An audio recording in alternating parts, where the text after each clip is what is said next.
It's in my roots to work as hard as I do. Been on the money train looking for more better blues. Them school days, no class act, I was breaking all the rules. Life's a boomerang and I had nothing to lose. Another boy in the hood is how it come across. I feel like Dr. Doolittle, but the money talks. They yelling he got game, I'm not the wonder ball. This just some fresh soul food for every one of y'all. Yeah.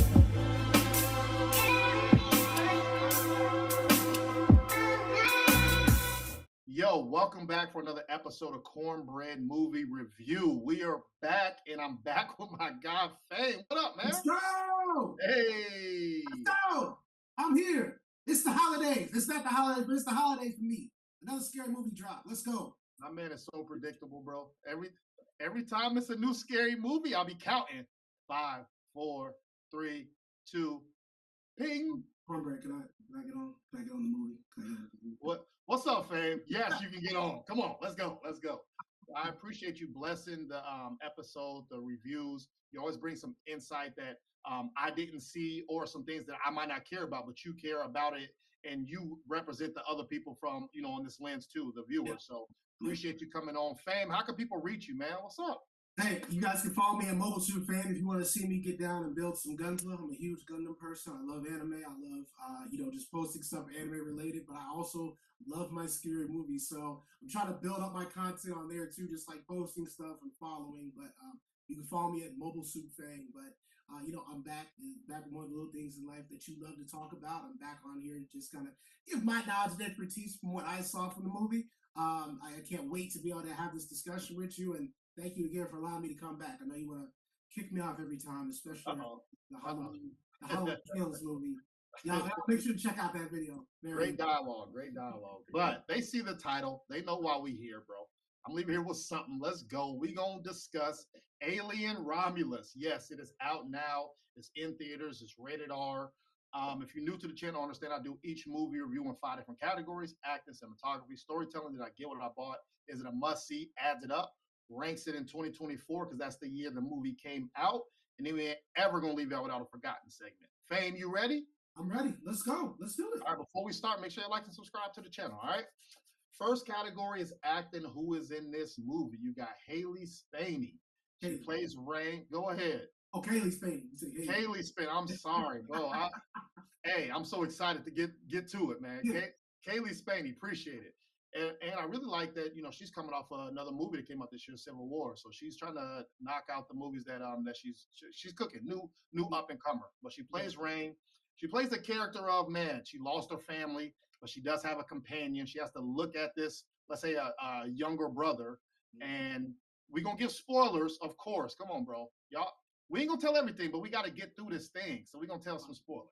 But she has her little brother, right? And he is a robot, right? So it's good to see her character. She's ready to get off of this planet. And we're going to dissect all that. And also in this movie, you got David Johnson, bro.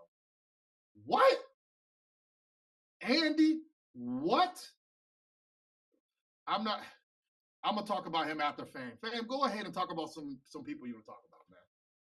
So, Cornbread, you kind of hit already on just the acting portion. We're talking about just the acting portion when it comes to this movie.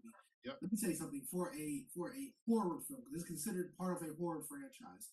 I'm gonna be honest with you guys. This was nothing short of spectacular. Nothing short of spectacular, fantastic. Just the way that these characters were able to interact with each other, understanding their backstory, and it's like these characters understood the assignment when it came to how am I going to be able to embody a brand new character in a very older franchise and also pay homage to older characters.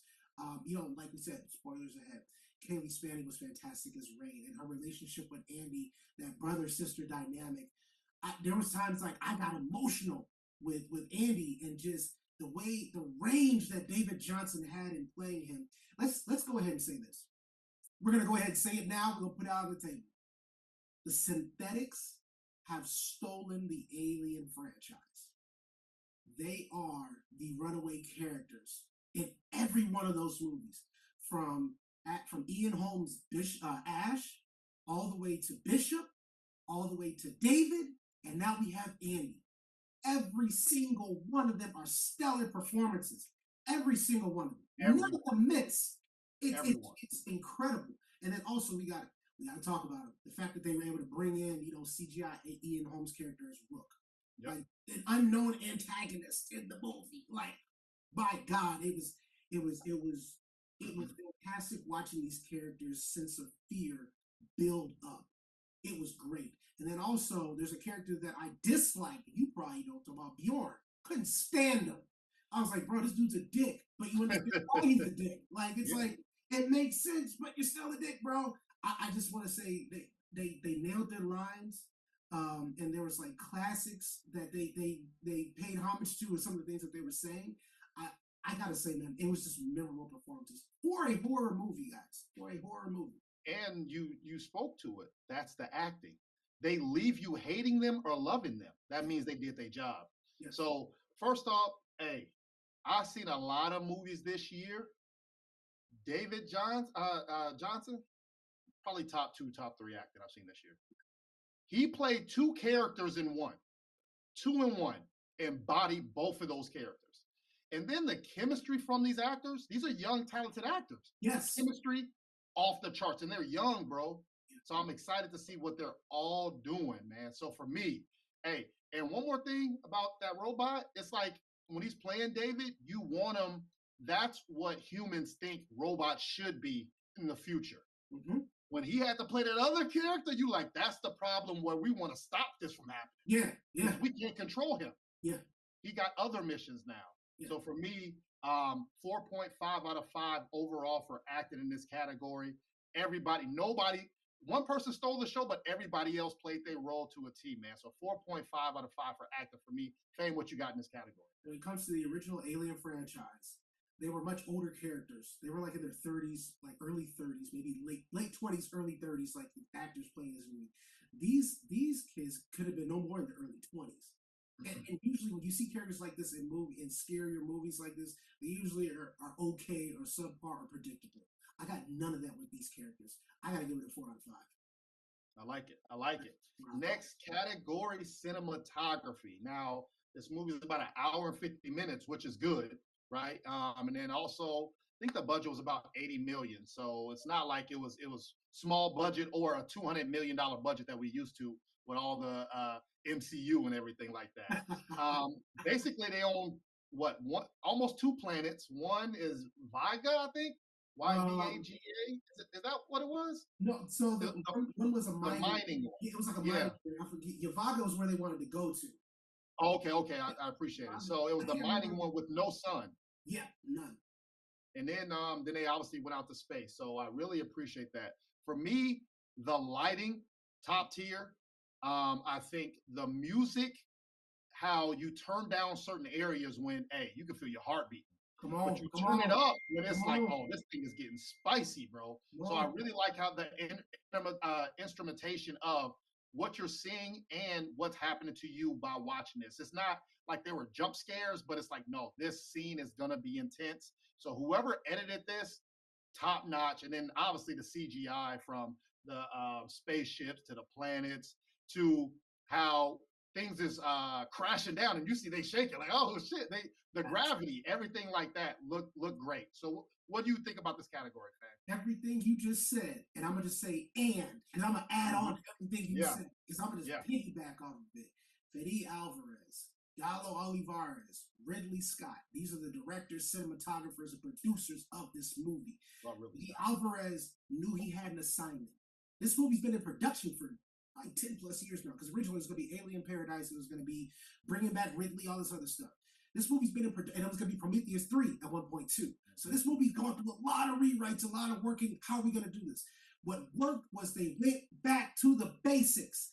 They brought in some of the original set people. That's why those narrow corridors, that makes you feel paranoid. The tension in the music. And actually, they brought in music from the original Alien movie, from Prometheus. They brought in music from Alien 2 or Aliens.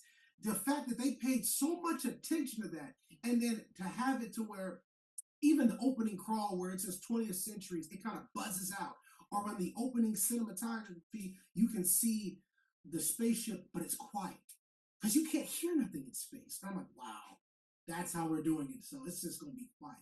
That level of attention to detail was amazing to me. And then we're going to get to it later.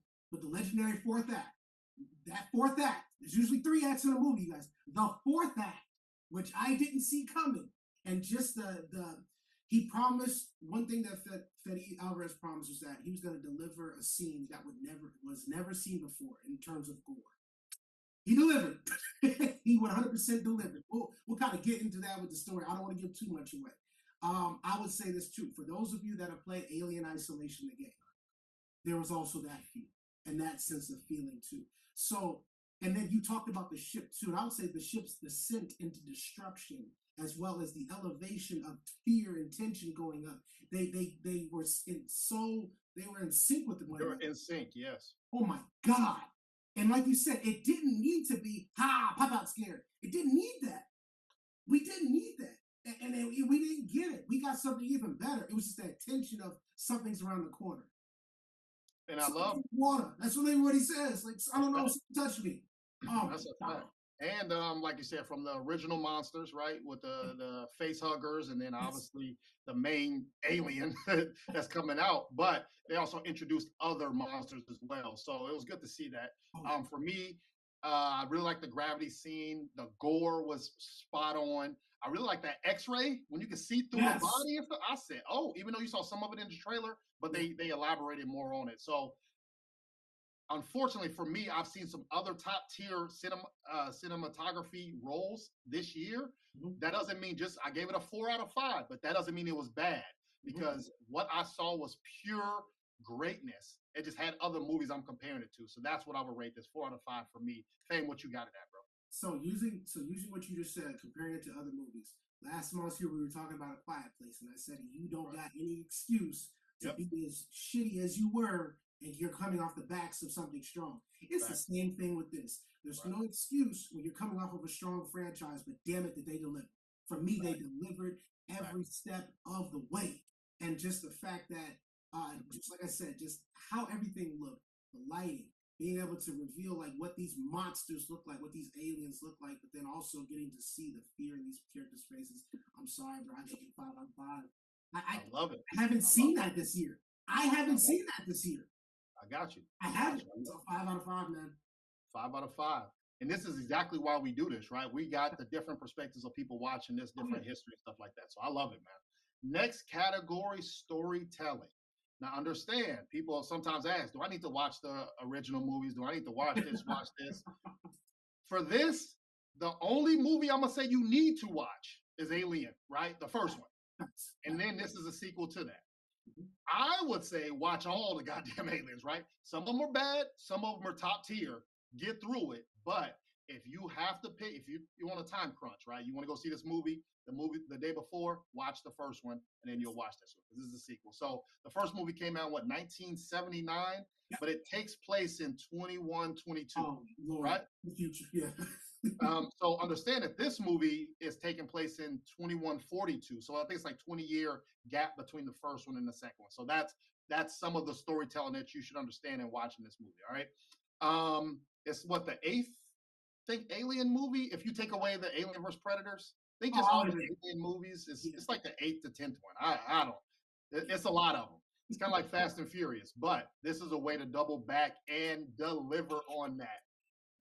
As we stated at the beginning of the movie, we have characters who are on a planet, right? No sunlight. They have to work to, I guess, get off the planet in mining. And so they see an opportunity to get off of their planet and go to where else they want to go to. So that kind of sets the first 10 to 15 minutes of the movie and why they are on this ship, which is a little bit different from other alien movies where they're already in space, right? This brings to the storytelling of Prometheus. Tell us what's going on before we even get to the shits, right? So I really do enjoy that part. But Fame, what else do you want to talk about when we get to it for storytelling? I feel like you stole my script. That's my fault, bro. I'm sorry. What I have on here, bro. Oh my God, he's cooking. I was going to say, 100%. This story is so different because it took time to establish its characters, which is huge, again, in a horror franchise, but then also within the Alien franchise. It's amazing that we didn't just get characters and they're just doing something stupid. It's like these characters, first off, you see how just decrepit, how downtrodden, like everyone on that planet is. It's work or die. That's literally it. Yeah, I mean, you see her trying to work for her freedom. She has enough time. She's about to get off. And then you literally see as the person screws her over, it's like, nope, you got to keep working. Sorry, bro. You got to take all your parents' work. I'm sorry. It's like, okay, you immediately feel for her. And then you switch over to her brother, and it's like he's getting his ass beat. And it's like, okay, these guys, these are damn near like orphans, like like trying to find a way out. And you have the goal that they're working toward, which is Yuvaga, making it out that way, but they don't have the means to. So now what's happened is the movie's been able to establish the characters and win them over to our side. Right. Win them over. Yeah, they won us over pretty much. Right. And so I think that's so important when it comes to understanding the purpose of their mission. Even though Bjorn was a dick, like I said before, you were still rooting for all of them. And that's not an easy thing to do with any movie, period. To be able to root for a character when you're clapping your hands, it's hard when you're able to do that, but they did it. I would say this, though, when it comes to the story of the movie, this, like you said, this takes place after Alien. But what it doesn't do is it doesn't answer all of our questions from the previous movies before Alien. And so, because like I said, this does have ties to Prometheus. It does, but we still have questions up. That's one thing I would say. But it gives us a new chapter to look forward to as well. So I would say that this movie, the pacing of the story was very important. It was great. There was never a beat where I was like, that didn't make sense. If anything, like I said, it caught me off guard with the fourth act. When you think they're out of the shits, they go right back into the shits. And you get one of the most terrifying scenes I've ever seen in a movie, especially in the Alien franchise, top tier, but in a horror movie, definitely. One of the most disturbing scenes I've seen. I was like, okay, that's pretty disgusting. So, and also with me being a movie critic, I've been at this thing for about 4 years. Yeah. Especially documenting it, right? Because I go to movies all the time, but documenting it the past 4 years. My brain does two things. One, you have to earn my trust when I'm watching a movie, right? Where I can start you off at 0 and you have to get up to 5. Yeah. Right? This movie screwed me over. Because guess what? The first 10, 15 got me to 5. Mm-hmm. And when I'm at 5, the only way you can go is down. Yeah. And unfortunately, that's what started to happen because I was picking apart stuff that wasn't making sense. Not in the Alien franchise, but the movie was not making sense, right? And I'll go over a couple of those things that started to take away points for that. So one, you have, these kids, or let's say bandits, they just lost. Yeah.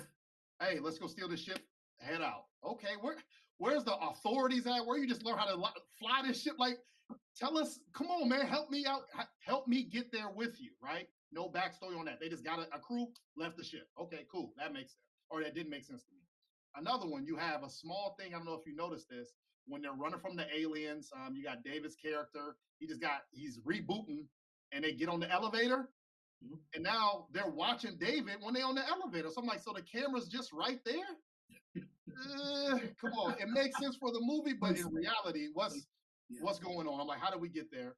And then also, the one main thing, I got other things, but one thing that really pissed me off, fam, is you have a button that says push, has to be pushed for somebody to tap in and direct the ship. Mm-hmm.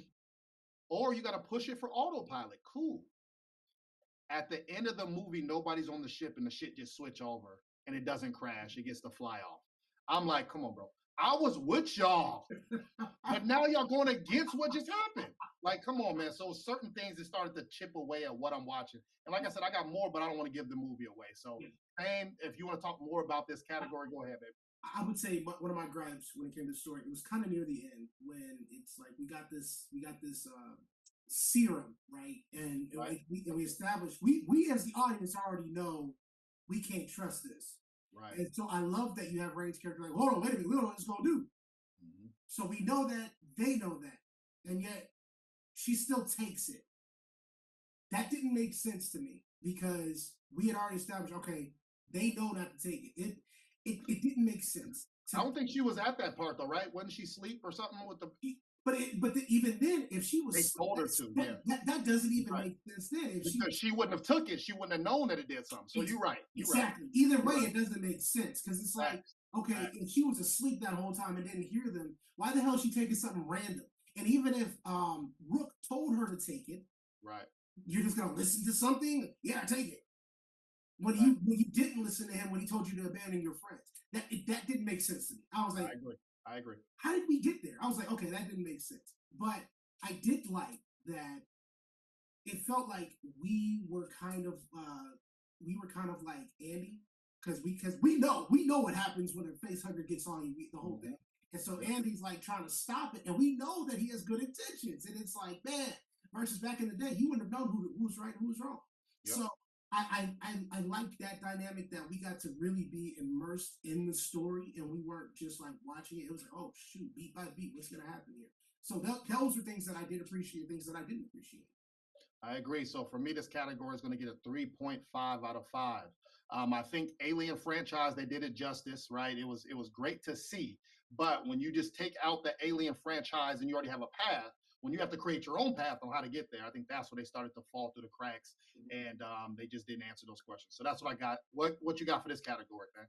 I got it at a 4 out of 5, just considering you looking at the Alien franchise. Yep. 1 and 2 are flawless. I'm not even going to touch those. But then you have like Alien Covenant, Alien 3, Alien Resurrection.